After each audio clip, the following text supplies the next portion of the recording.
where we have extensive missile defense systems. Poland, Iraq, Jordan, Saudi Arabia. And so I'm here today to talk to you guys about drone use, drone sales, and throw up a few things that I think are complicated issues, but as I understand, you guys are really good, and so you're going to have a lot of questions for me. So y'all know what drones are, right? Mm-hmm. You know that there are drones that I could go by at Target and Columbia Heights and put in my backpack. That's not what we're talking about. We could be talking about things called surveillance or reconnaissance drones, right? That can see things. In the 50s, the Russians shot down an American pilot in something called a U-2 aircraft over Russia, over the Soviet Union. And he was captured. That was a military aircraft, and it was a military person, an Air Force officer in the cockpit. But that wasn't an armed aircraft. That was a surveillance aircraft. But I think what probably gives you concern and what you're thinking about is when we try to restrict or regulate exports of sales of drones are the other category, which occupies, frankly, a far smaller group, which is sales of armed drones, right? Drones that can deliver a lethal effect. And so when you think about that, you think, well, why would we ever sell drones that carry a lethal effect to another country? Well, that's what we do all the time. We have allies all over the world that we sell tanks to, that we sell airplanes to, that we sell submarines to, that we sell missiles to, that we sell missile defense systems to. So I put out there as an initial question, what is the difference between a drone that's armed and can deliver a lethal effect versus an F-35, which has bombs and precision-guided munitions, which can deliver a lethal effect? Is there a moral difference? Is there a reason why we shouldn't sell country X F-35s, the most advanced aircraft that can be exported? We should sell them that, but we shouldn't sell them a drone. Why not? What's the problem? What are the challenges that are unique to drones, right? The difference between a drone, which in the Pentagon, when I worked there, we didn't call them drones, because when I close my eyes and think about drones, I think of like the Star Wars movies, these autonomous systems marching and doing their own thing according to their internal programming. Well, that's not what drones are, right? The Pentagon, we called them RPAs, remotely piloted aircraft. So you can have a pilot in a cockpit of an F-35, right? And that pilot's, this is an advanced airplane. So it's not like the pilot is moving around and flying that thing. I mean, even when you take a commercial aircraft and you go from New York to Los Angeles, or you fly anywhere, most of that aircraft is autonomous. Takeoff and landing, it's not the pilot. The pilot's there to make sure if something goes wrong. When you think about autopilot, most of the time that commercial aircraft is in the air, it's not being driven, flown by a pilot. Computers fly that thing. So, same thing with military aircraft. The pilots are in there to hit the button and deliver lethal effect, to maneuver partially with the aid of a computer, right? Human-machine teaming. Most advanced aircrafts are not completely human operated, right? They're largely automated. And so my question for you guys is, what really is the difference between a guy sitting at Creech Air Force Base in Nevada with a big screen in front of him, with his finger on a trigger to deliver a lethal effect from a drone, and a pilot in her aircraft maneuvering around in the skies saying, all right, the computer in front of me says, here's the target. I'm going to hit engage. Is there a moral difference? Should there be a moral difference? What's the problem with selling the F-35, a largely automated computer-run aircraft, to Turkey versus selling an MQ-9 Reaper to Turkey? Aren't you just as concerned how destabilizing this advanced weapon system, this advanced aircraft sale would be as a drone? And just remember, we're not talking about the drones we could get a target. And we're probably not talking about surveillance drones, right? We're talking about armed drones. And armed drones aren't things you could hide in your backpack. And they're probably not things you could even hide in a truck. I've been to Poland and I've seen these things on an airfield. They don't take off vertically. They're like mini airplanes. Very often the wings are just as big as this room. The body is probably bigger than my wingspan. These things take off and land and operate very much like an airplane. So what's the difference and what's the problem? Is there a problem? Are you concerned?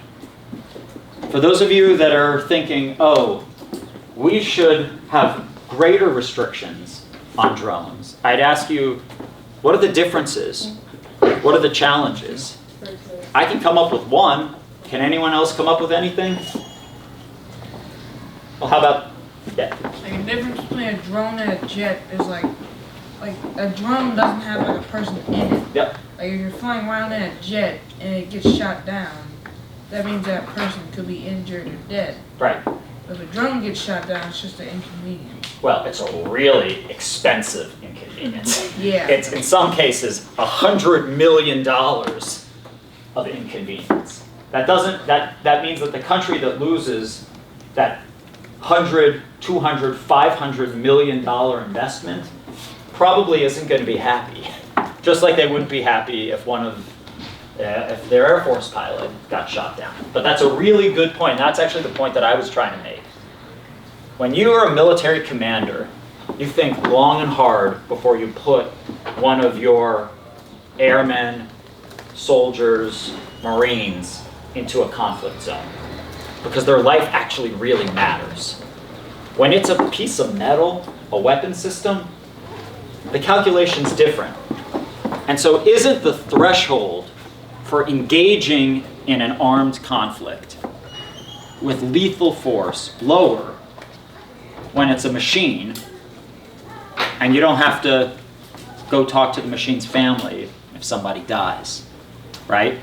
You don't have to impact an entire community. You don't have to, as I've done, go to Dover Air Force Base in Delaware at 2:30 in the morning and stand there while they bring the coffin out of the transport plane, consoling their family in the other room. So that's one important distinction.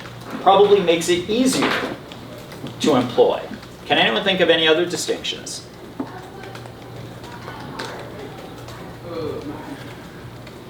Is anyone excited about drone sales? Does anyone say, this is something we should sell more of? Does anyone say we shouldn't sell any? Why not? I think that selling a machine that can kill people without like having the inconveniences of a person is just kind of immoral, because instead of like with a person, I feel like they'll feel bad and they'll be less likely to do it again. But if it's a drone, there's not really an impact on the people who are killing. So you are right in that there's clearly a difference. But I can tell you, those folks that are sitting in those Air Force bases behind those computer screens taking out people, there's been lots of articles on them. They got all kinds of issues. It's taking another human's life, right? It's not the machine making the decision. This isn't an autonomous weapon system, right? Which is identifying a target itself, making a decision of where that target is, and then deciding on its own whether or not to engage it lethally. It's a person. It's not the Terminator, right? It's not Star Wars. It's real people sitting behind computer screens saying, I'm going to take out that person. What's really the difference between someone sitting behind a computer screen in Nevada and someone in the air sitting behind a computer screen? There's clearly a difference, right? Is it an important difference? Is it a moral difference?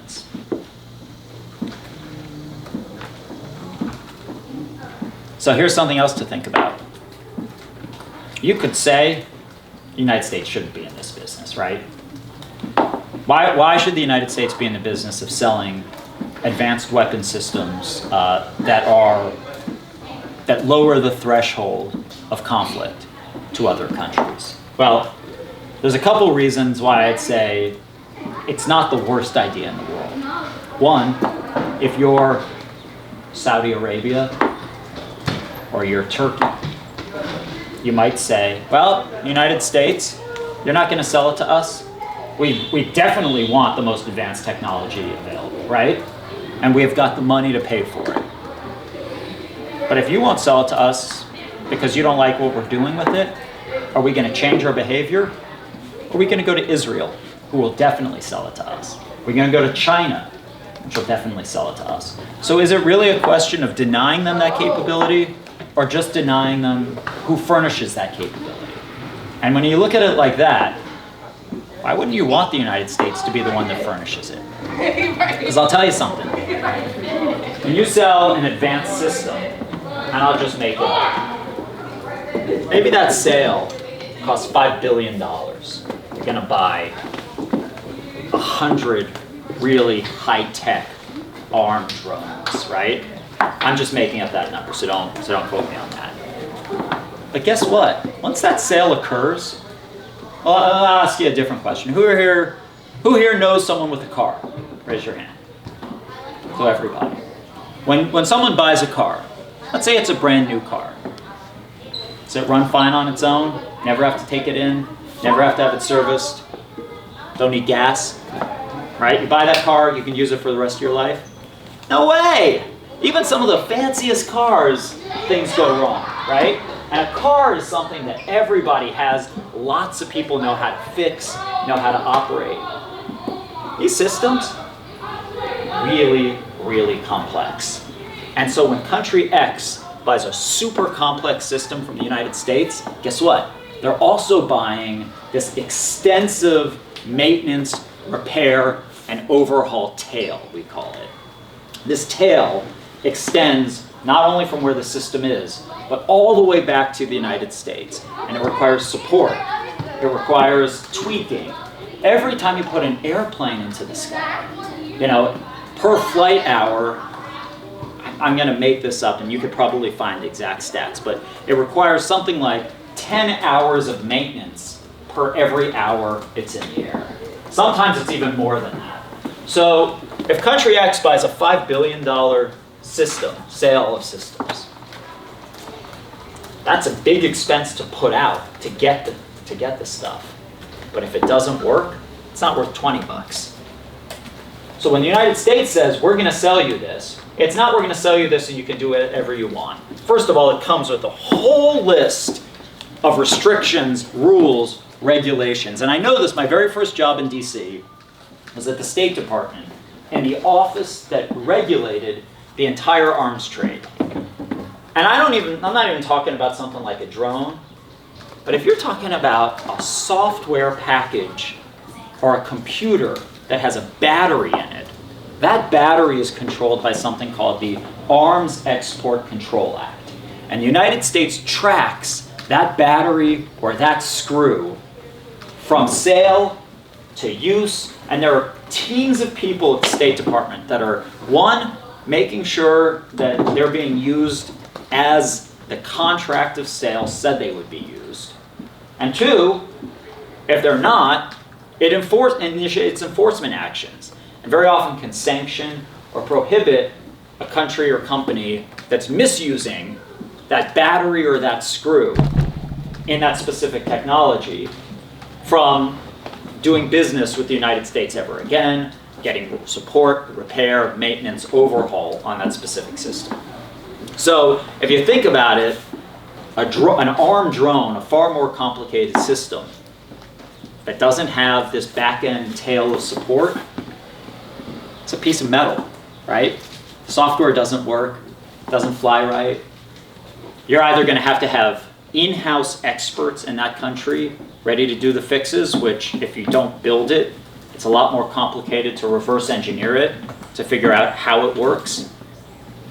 And if the United States says you're not doing it right, not only is that country and the individuals who are misusing it subject to sanctions, penalties, all kinds of enforcement actions, but they've also got a piece of equipment that no longer works. So if you care about human rights, and that's what I did at the Pentagon, I care about human rights, I want to make sure that one, we're selling to countries that have a strategic need, and two, that they're using it in the way that we want them to be using it. Because if not, we have, as a nation, the levers to turn on and off their ability to make sure that that very expensive sale was worth the money. So, do you buy it? Yeah.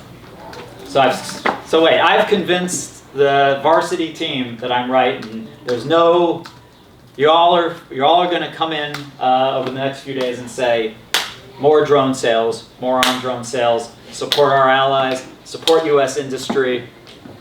No? No. Why not? Well, because there are a lot of programs in place that are meant to check for human rights violations, but they're not all actually enforced. Why not? Because the government wants money to But is that a reason?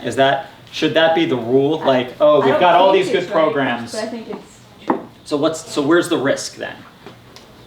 Is it a greater risk if we say, we're going to cut this off from you? Because even though we have all these regulations in place, we're not actually sure that we're going to be able to enforce them. So we're going to hope you change your behavior. And when you change your behavior, then we're going to get you to do what we want. Or do you think it's more likely they'll say, you're not going to sell it to us? Gosh, we really want it. We want this capability. We want the top capability, the 100% capability. But I guess we don't need it, and we'll do what you want, United States? Or do you think it's more likely they'll say, all right, well, we'll buy from less from China, and we'll get 75, 80% of that same capability? How does that help the United States? And you know what that problem is? When they're buying it from China, it means the Chinese, or the Israelis, or whomever sells these systems, are then not only deploying a technology in that specific country, but they're also then integrating their technology and their capability into radar, right? Because drones have to be able to sense things, into their integrated air defense systems, right? And so when another country has started to make inroads into how a US ally or friend or partner defends itself, then that puts all US technology that they already have at risk. Because the Chinese are going to say, oh, well, we need to integrate this package, this drone, into your larger system, so give us access to it. And guess what? When they get access to it, they can tinker with it. They can learn things. They can steal secrets. What's the greater national security risk now?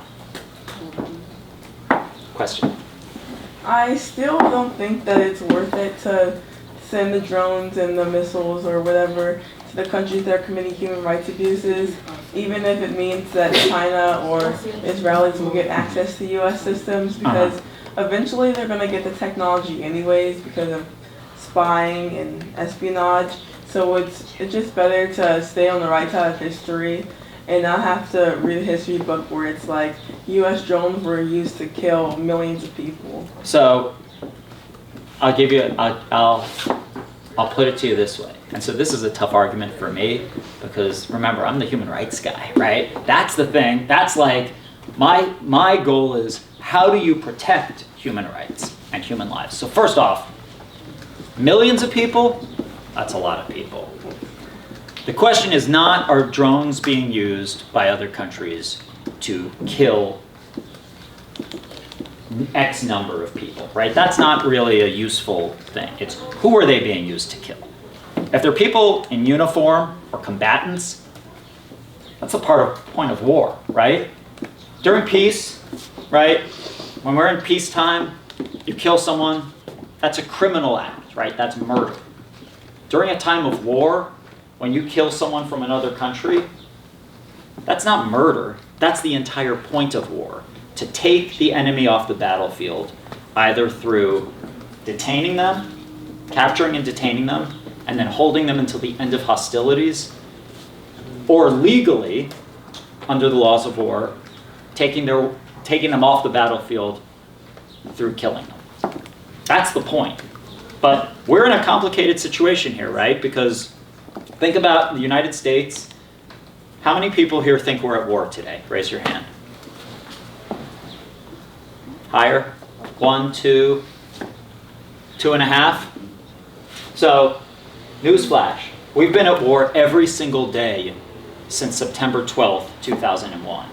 And what that means is the United States can deploy lethal force against combatants, which is a complicated term, anywhere as long as they planned, participated, conspired, supported those who were a part of 9/11. So you might say, 9/11? 18 years ago? Is that long ago? It's a long time ago, right? But that's why we were able to go after Saddam Hussein in Iraq. Tangentially, arguably, somehow linked to those who were involved in 9/11.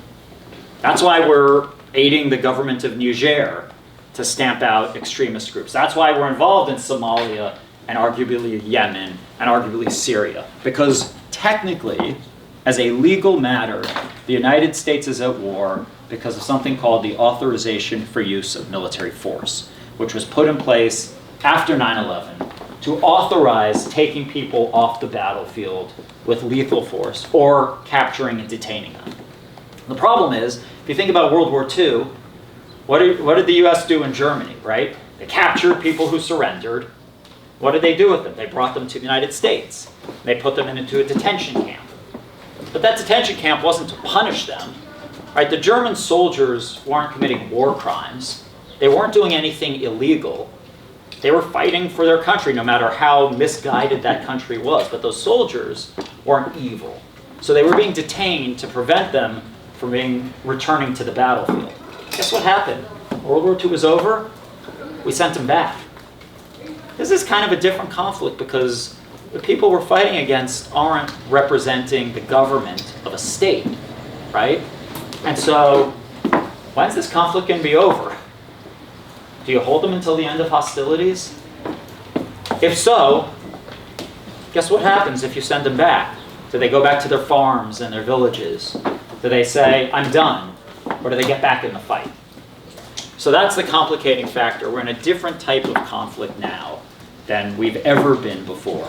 In a war that is not against a state that can sign a peace treaty on a battleship in Tokyo Bay like we did at the end of World War II.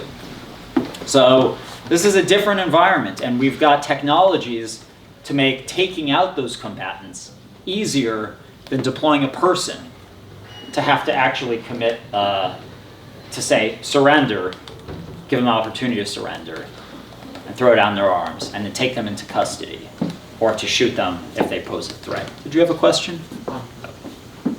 Question? Yeah, sorry. I think that if the United States are going to continue to sell drones, they're going to actually, I feel like it's on the executive branch to show like actual examples of their leverage being used. For example, I think this administration is not using leverage effectively. For example, after Khashoggi's murder, it shows how even though we're selling a lot of arms to Saudi Arabia, it's not being used to force them to do anything good. So if that's the case, we might as well just have the United States withholding weapons can possibly be an example for other countries following, or at least other allies following, and we can all be against China or any other country that would fill in. So that's a diplomatic argument, right? That's not a foreign weapon sales argument.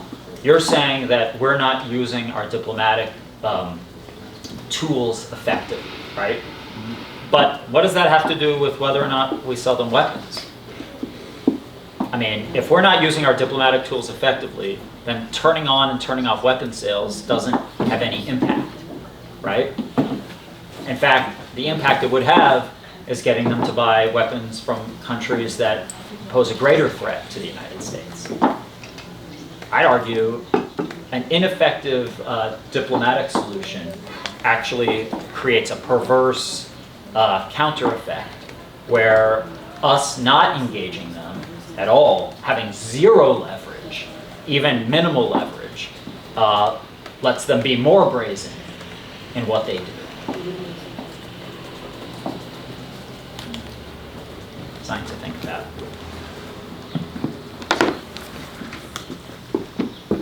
Question? Okay, so if the United States did stop like supplying drones to like a specific country, Mhm. because the U.S. is like kind of set up in like its manufacture as like the Armstrong Pentagon, how long do you think it would take for another country to like become set up in the same way? You mean from finding a different supplier? Not necessarily finding a different supplier, but like if the U.S. were to like step back, Mhm. how long would it take for another country to be the like world manufacturer? So it depends, right? We are clearly the best at what we do in terms of our defense industrial base. The products from the United States are the highest quality, right? They're the most complicated and the most effective. They're usually the most expensive, but they're expensive because people buy them even though they're expensive because they work right, right? So when you make a major investment, you want that investment to be worth the money you spend. I don't know how many weeks, months, years it would take for another country to fill that strategic vacuum that the United States cutting off sales would supply. What I can tell you is if a country wants a capability, they're going to find a way to get it. It might not be as expensive. It might not work exactly the way they hope it will, but they're going to figure out a way to develop that capability in order to pursue their own national security and defense interests and concerns.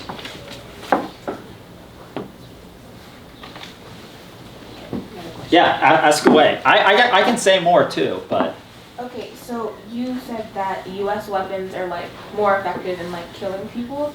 I wouldn't say that is one capability. They're more effective, period. They work as intended. They're, when their goal is to, specifically with respect to a drone, the software works better. If you want to identify a target, you have better resolution. You have a better chance of successfully engaging that target, whether it be a building, right? Whether it be a person on the ground, whether it be a moving truck. So I'd say that if you want a solution for a military problem, you have a better chance of achieving that solution with the United States weapon system than someone else's.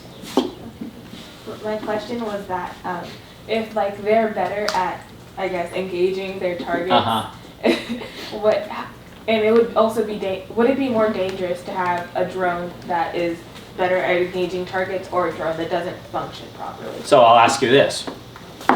Let's say Saudi Arabia wants to take out these militants in Yemen, right? Mm-hmm. But the resolution isn't so good on that Chinese drone they bought. And the guidance package on the missile attached to that drone isn't as good. So they shoot that, and they think they're taking out the militants in the courtyard of this building. But guess what? It doesn't hit the courtyard of that building.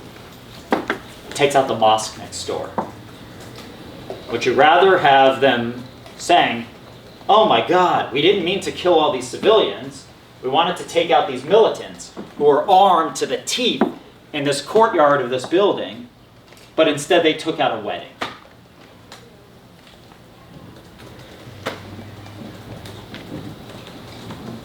The laws of war allow a country at war to detain, to capture, detain, or kill legally combatants. Combatants, whether or not they physically wear a uniform or are engaged actively in hostilities. What it doesn't allow is for the murder of civilians. That's called a war crime. And so I'd argue, and I hope you would consider using this as a tool in some of your arguments, that the fewer civilians that are killed, the fewer war crimes that occur, the better. And how do you get to that end state?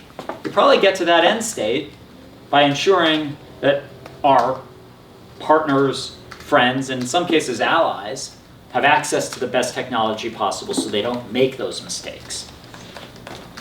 Because those mistakes can lead to huge consequences. It's not like conflict is going to stop. And certain countries have far less concerns over human rights than we do.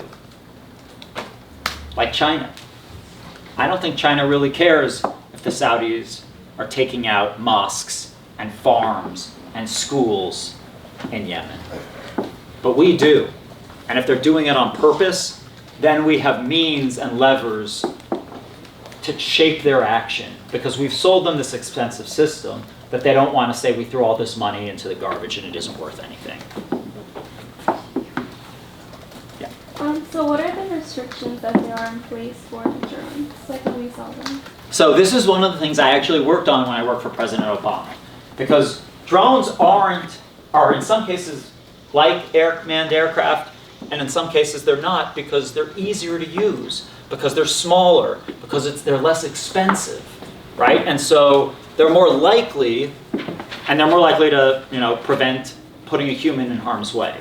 So when you sell any kind of weapon system, but particularly armed drones, you're subject to a whole bunch of restrictions. One of them is something called the Missile Technology Control Regime. And the Missile Technology Control Regime is not a treaty, but it's an informal arrangement among like-minded nations. And they've said, we want to prevent the proliferation of missiles, right? And so to make sure that countries don't get access to advanced missiles, there's two types of missile sales categorized by the MTCR, the Missile Technology Control Regime. The one that I care about is what's known as Category 1 missiles. Category 1 missile doesn't work. Category 1 missile delivers a 500 kilogram payload, right? Payload is a nice term for a bomb, right? An armament, to a distance of over 300 kilometers. And what happens in a Category 1 missile, remember, is that if you deliver anything above 500 kilograms to over 300 kilometers, there's something that all of these countries have agreed for a Category 1 system as a presumption of denial. So in order to overcome that presumption of denial of transfer, you need a really, really good reason. Why am I talking about missiles? Because isn't a drone with a payload that can reach a lot farther than 300 kilometers and deliver a payload arguably heavier than 500 kilograms within that regime? It is kind of like a missile. It doesn't fly in a ballistic trajectory and then land, but it is powered up, it goes a distance, and it delivers an effect. So right now, the United States is trying to renegotiate the terms of the MTCR. But to answer your question, first, you're dealing with a presumption of denial. Then, assuming you can even overcome that, most weapon sales, and I don't want to say all, because as debaters, you guys know, saying anything unequivocal like all gets you in trouble. But most weapon sales come with a whole bunch of restrictions.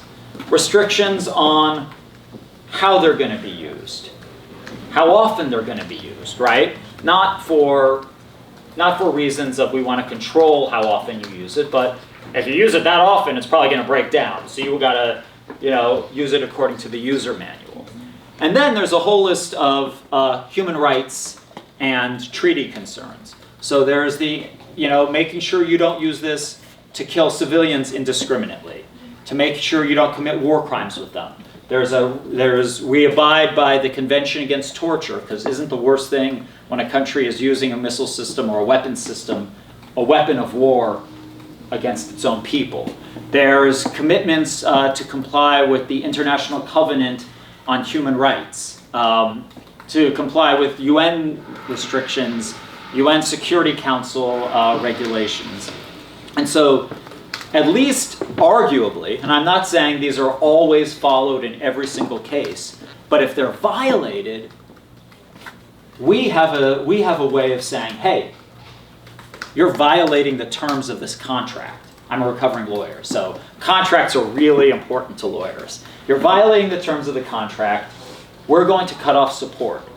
And if we do cut off support, and our country stops sending over those engineers to maintain that system, telling you how to fix something that goes wrong, you've basically spent a lot of money on nothing. And so at least we have leverage, right, when we sell a system. We have no leverage when China sells that system. And in fact, when China sells that system or Israel sells that system, it puts all of our other technologies that that country uses under threat. Is it difficult for the United States to get a contract for arms sales? Well, I put it back at you. Have you read the news lately? We pledged to sell Turkey our most advanced aircraft, the F-35. They're part of the F-35 program. They've helped subsidize the program. And Turkey recently, and you can Google this, has purchased a missile defense system from Russia. I think it's the S-400, but I might be confused. If anyone knows what it's actually called, shout it out. What we have said is, Turkey, we're going to kick you out of the F-35 program, right? Turkey, a NATO ally, right? Which we've pledged to come to their defense under the treaty, under the NATO treaty if they're attacked. We're going to kick you out of the F-35 program if you go ahead with this purchase. And Turkey has said, we're going to do it anyway. So guess what? If you Google it, we have kicked Turkey out of the F-35 program. What are they going to do? They're certainly not going to have access to the most advanced military aircraft available on the market today. Why did we kick Turkey out of the program? Well, think about it. When you've got an integrated air defense system, you've got missiles, right? You've got radar, you've got airplanes, right? Those airplanes have to be integrated into the air defense system. Those airplanes have to be talking to the computer. The computers in the airplanes have to be talking to the integrated air defense system on the ground, which has to be talking to those missiles. And if a US system is talking to a Russian system, the Russians, who are maintaining that system and working on it, are getting access to the technologies, to the tools, to the software programs that power our most advanced aircraft. Think of it as if a US airplane were shot down in China or Russia, would the Russians say, here, take it back?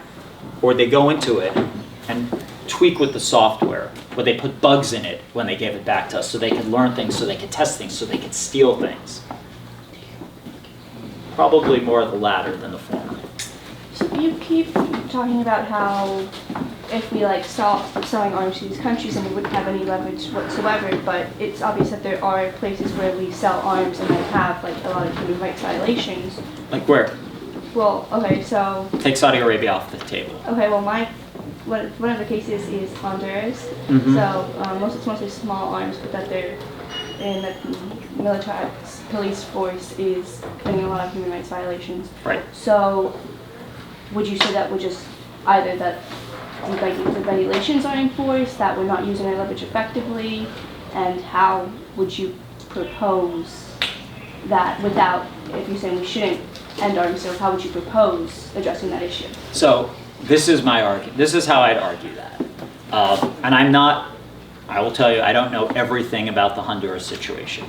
But my sense is if we're selling Honduras arms, we're not selling it to the police force of Honduras. We're selling it to the military of Honduras. We're training that military of Honduras how to use those weapons according to the laws of war. And I've seen it happen in Colombia.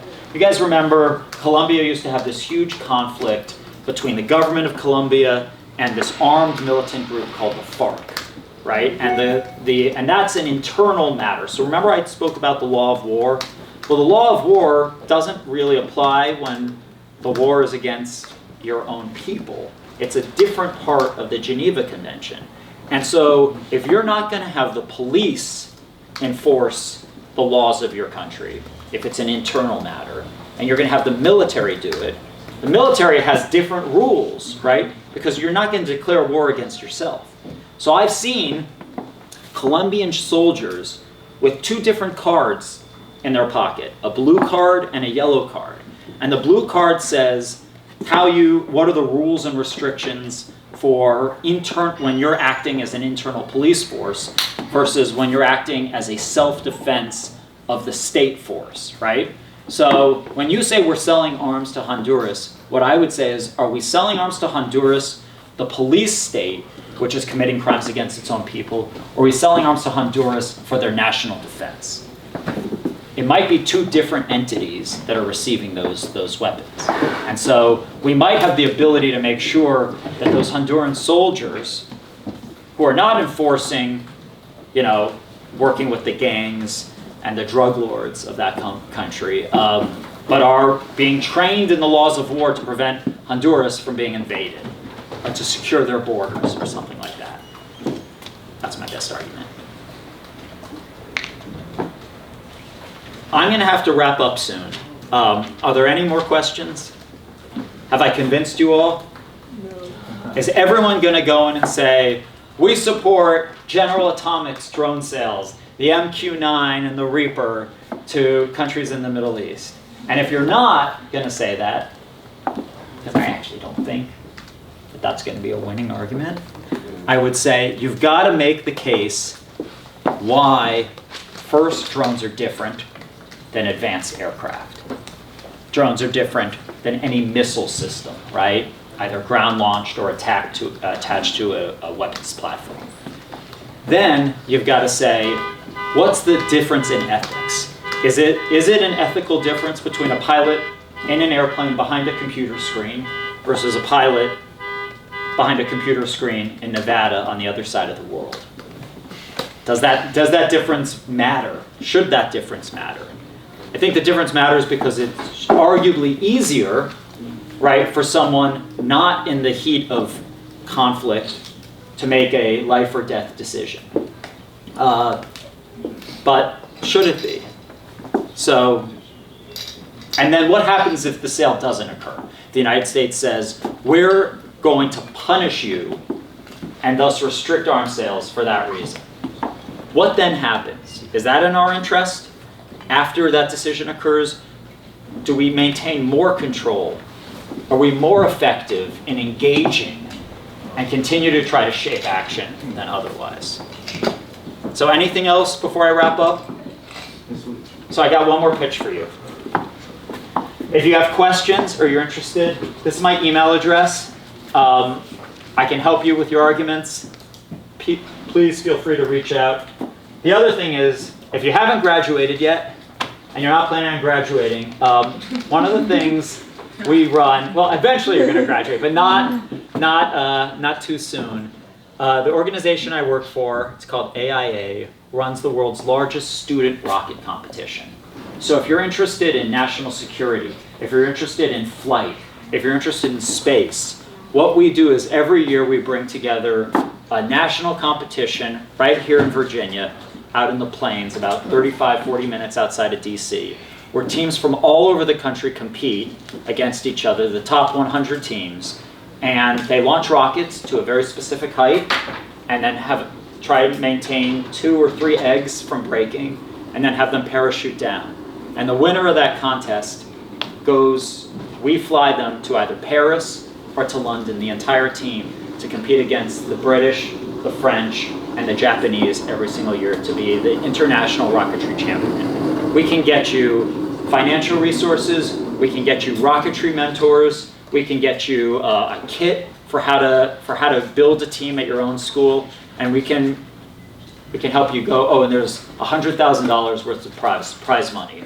I've literally been signing checks all this week to students. The 10th place team usually gets about $600. The top team, each student on the top team gets $5,000. Each student, and your schools also get money. So if you're interested, the website is rocketcontest.org, or send me an email, and the Twitter and Instagram handle is Rocket Contest. Same on Facebook. So thanks for having me. Again, take no prisoners out there, right? Argue your best arguments, and I'm surprised you hadn't beat me. And maybe I'll come back next year and you can test out some of the things that worked and didn't work. So thanks for having me. Good luck, and win.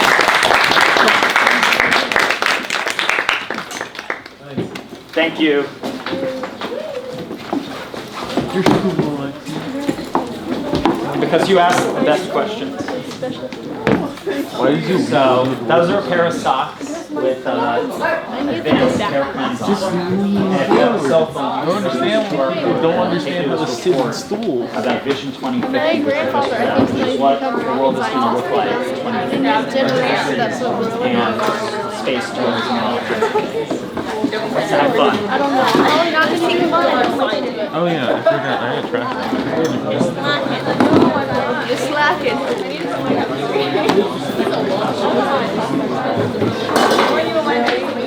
Oh, you got a cool prize.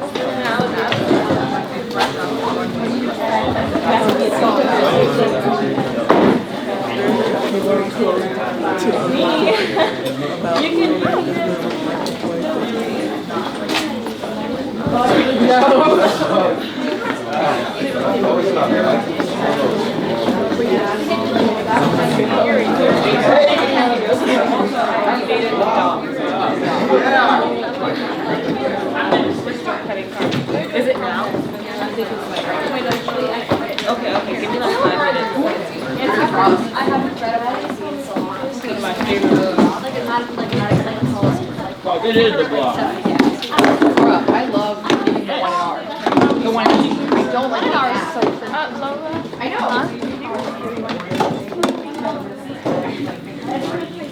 Are y'all gonna ask? I mean, I'd like We don't to care. debate, but if you ask, and she's like, We okay, don't that's care. fine. That's the. I like debating. Yes, we know. We also want to do. Well, it's true. I mean, if she says we have to. So if I have to change something like last minute, you can see it? Or is it easier for me to word? I'm not put judges that I was like, no, it really needs to work because it makes it easy for me to search by simply over. Oh, you can click Control F.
Not giving it back.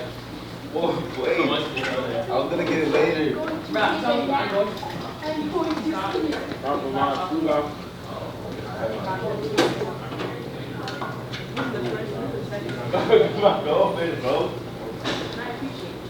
I'll just get some more.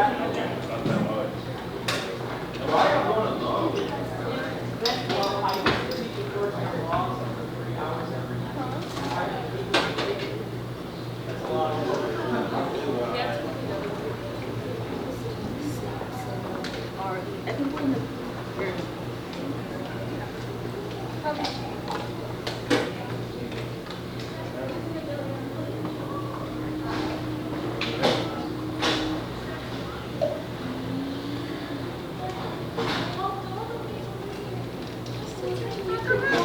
Why y'all running back? Because they have a lecture, so we want to go the other way. We just get the lecture. Watch the debate.